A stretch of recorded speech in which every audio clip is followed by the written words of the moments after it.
Moikka kaikille! Tänään me tehdään video siitä, miten vetää voltti maassa. Elikkä tämä temppu. Joo. Eiköhän suoraan aloiteta. Eli eka vinkki on tämmöinen, että sinun pitää opetella tämä. Sitten kun opettelette sitä, niin sitten voitte aina hiukan suurentaa sitä, mistä te alatte. Ja kannattaa olla tämmöisellä hiekalla.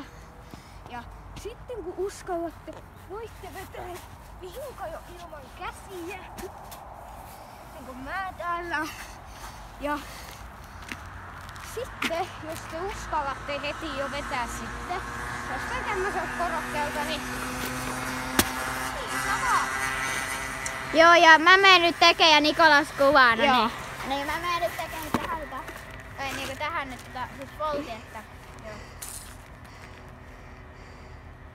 No niin.